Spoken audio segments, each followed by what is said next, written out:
Oke, baik. Assalamualaikum warahmatullahi wabarakatuh. Perkenalkan, nama saya Gunawan Ahmad dan saudari. Dan saya Aziza Afki Hamzah. Sebenarnya pada perbincangan kita hari ini kita ada 3 orang, tapi karena salah satu teman kita yang bernama Airul Amril berhalangan hadir karena sedang berduka, jadi pada hari ini kita hanya berdua. Oke. Jadi perbincangan kali ini adalah seputar Bapak Soekarno, pemikiran politik Bapak Soekarno sebetulnya, yang menjadi tugas pembunuhan final kami di mata kuliah Pemikiran Politik Indonesia. Baik, langsung saja.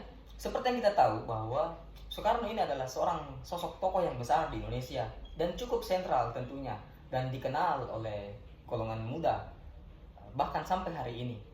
Dia dikenalnya sebagai Bapak Proklamator tentu saja, bersama Muhammad Hatta dan beberapa kawan-kawan lainnya. Ketika kita membicarakan pemikiran-pemikiran politik Soekarno, dalam beberapa buku-buku besar itu kita selalu membicarakannya melalui 2, yakni pra-kemerdekaan dan pasca kemerdekaan tentunya. Ya. Tapi sebelum itu, bagaimana pendapat saudari Nur Aziza Afkia terkait Soekarno? Kalau membahas soal Bapak Soekarno, seperti yang saudara Gunawan tadi katakan, menurutku Soekarno ini punya peran yang sangat penting, besar, dan kompleks dalam sejarah Indonesia. Nah, tentunya dia pasti juga punya kelebihan dan kekurangan. Kalau kelebihan yang saya tahu soal Bapak Soekarno ini, dia jadi arsitek utama dalam kemerdekaan Indonesia dan juga sebagai simbol perlawanan terhadap kolonialisme. Nah, Bapak Soekarno ini juga punya miliki karisma dan kemampuan retorika yang kuat, sehingga dia mampu satukan beberapa kelompok seperti kelompok nasionalis, kalangan agamawan, dan sosialis lewat gagasannya pada Pancasila dan Nasakom. Nah, Soekarno juga selain berperan penting ke dalam negara, dia juga berperan di level internasional seperti gerakan non-blok, sehingga pada saat itu Indonesia punya kedudukan di sela-sela perang dunia. Nah, karena di setiap kelebihan ada kekurangan. Tentunya Soekarno juga pasti memiliki kekurangan. Salah satunya pada masa demokrasi terpimpin. Pada masa demokrasi terpimpin, dia pusatkan semuanya itu pada dirinya sendiri. Dan beberapa kebijakan politik dan ekonomi menjadi Otoriter lah ya. Ya, seperti itu. Dan karena dia memusatkan, jadi demokrasinya juga semakin menyempit gitu. Terkena mungkin di inflasi kah, betul. atau apa dan lain sebagainya. Oh, jadi begitu ya pandangan saudari Nur Aziza Afkia terkait Soekarno? Ya, tadi kan saya sudah bahas bagaimana menurutku Soekarno ini. Jadi saya kembalikan kepada saudara Gunawan Ahmad. Bagaimana pemikiran politik Soekarno pada pra kemerdekaan? Sebenarnya bincang pemikiran politik Soekarno pra kemerdekaan itu cukup kompleks sebetulnya. Karena seperti kita tahu, Soekarno kan nama kecil itu nama Kusno. Ya, Nah, belakangan setelah sakit begitu kan, diganti namanya. dia diganti namanya. Ya. Karena konon katanya kepercayaan orang-orang Jawa itu orang kalau sakit terus menerus itu Harus diganti namanya harus diganti. supaya dia sehat. tidak Disebutlah namanya kemudian disebut sebagai Soekarno. Nama kecilnya adalah Kusno. Singkat cerita, sebenarnya pemikiran Soekarno itu cukup banyak terpengaruh dan terbentuk sebetulnya pada saat dia ngekos di rumahnya Haji Omar Said Cokro Ya. Aminoto Oh ya. sebagai tokoh sosialisme Islam. Sebenarnya Soekarno itu kenapa disebut sebagai jago dalam berpidato, jago dalam memilih bahasa, itu karena sering menemani host Cokro Aminoto di kos-kosnya itu.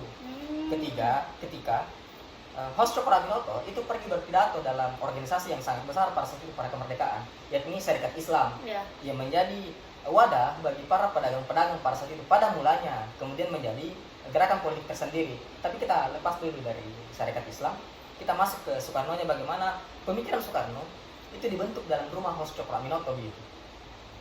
Di rumah host Cokro Aminoto tentunya banyak diisi oleh tokoh-tokoh besar Ya. sebetulnya, oleh Soekarno, oleh Semaun, tokoh PKI begitu, dan para tokoh-tokoh pendiri DITI. Sebetulnya kalau kita mau lacak pemikiran politik Soekarno itu memang benar tidak lahir secara gerakan politik itu dengan sendirinya, tidak. Ya. Dia difasilitasi oleh Serikat Islam tentunya. Kemudian gagasan yang paling mendasar yang dibangun oleh Soekarno pada saat itu adalah gagasan bahwa kesamaan rasa sebagai bangsa yang dijajah. Kepercayaan Soekarno terhadap bahwa kita bisa menjalankan kemerdekaan itu dengan kita bersama-sama. Jadi pada saat itu memang Soekarno itu memang benar-benar melihat bahwa kita tidak akan bisa melaksanakan kemerdekaan apabila kita terpecah belah.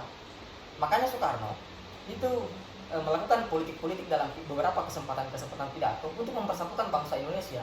Dengan kekuatan bangsa sama inilah nantinya kita akan bisa menggapai kemerdekaan. Ini setidaknya menurut saya. Lalu kemudian makanya dengan itu Soekarno itu mendirikan satu partai namanya PNI, Partai Nasionalis Indonesia. Dan melalui PNI inilah gagasan-gagasan Soekarno mulai dituangkan, mulai dibukukan, mulai menyebarkan pidato-pidato kepada seluruh rakyat Indonesia. Karena gagasan inilah Soekarno cukup terkenal pada saat itu. Karena dipikir dia bisa menyatukan seluruh masyarakat Indonesia melalui kesamaan nasib itu yang menurut Soekarno yang bawa. Prinsip nasionalisme itulah yang membawa Soekarno sampai ke panggung besar dan terkenal di Indonesia. Mungkin itu kalau dari saya terkait pemikiran Soekarno pra kemerdekaan.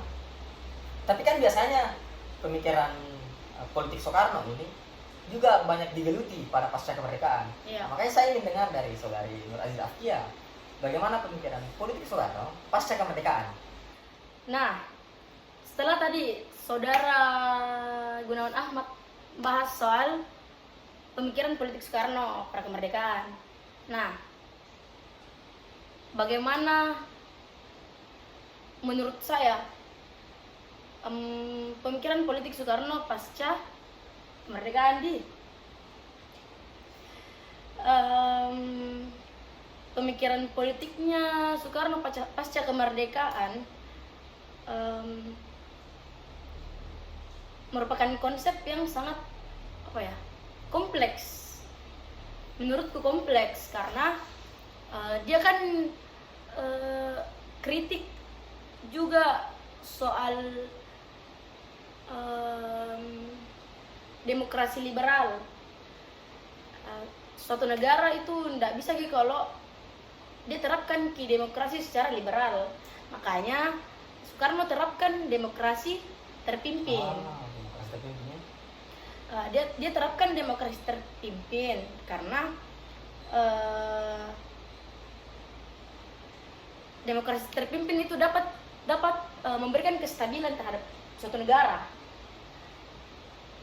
Jadi dia bisa dikatakan dia tidak setuju dengan adanya demokrasi liberal. Ala Amerika begitu. Ya, gitu. Setelah penerapan demokrasi terpimpin, Soekarno juga ini percaya bahwa presiden harus miliki kekuasaan untuk mengambil keputusan. Keputusan Mungkin ekonomi dan lain-lain ya. ya ekonomi, politik yang berhubungan dengan negara. Makanya Kebijakannya mungkin adalah dalam bidang ekonomi terpimpin lagi. ya ekonomi terpimpin lagi. Sepertinya dia penganut terpimpin yang Terpimpinisme. yang apa yang berpusat pada satu. Ya, ya. Karena kan kalau liberal dia ndak begitu terpusat kan. Ya, ya, ya. Makanya juga setelah dia mengambil demokrasi terpimpin, dia juga terapkan pada ekonomi, yaitu ekonomi terpimpin. Lalu kemudian dengan kompleks itu dia bungkus dengan nilai Pancasila begitu sebagai Iya. ideologi negara begitu ya. Jadi bagaimana ya ideologi negara begitu Pancasila? Bagaimana gagasan-gagasan Soekarno terhadap itu? Apa alasan dibaliknya? Kalau menurut saya dan beberapa yang saya baca soal Soekarno ini, dia mengambil Pancasila sebagai ideologi negara karena menurutnya ideologi Pancasila itu dapat mempersatukan bangsa. Karena kan seperti yang saudara Gunawan Ahmad tadi katakan, kalau melalui pidato-pidatonya dia bisa ambil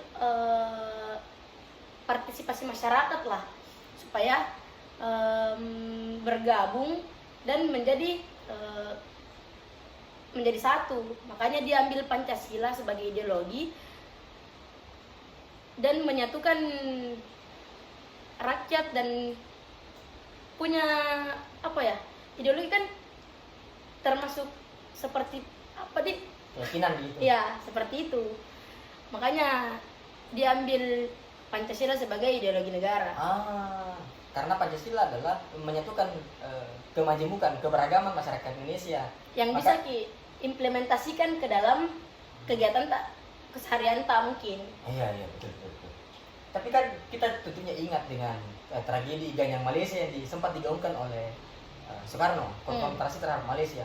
Bagaimana dari Nur Asdafia sendiri melihat itu? Apa alasan dibaliknya? Kenapa dia harus konfrontasi dengan Malaysia?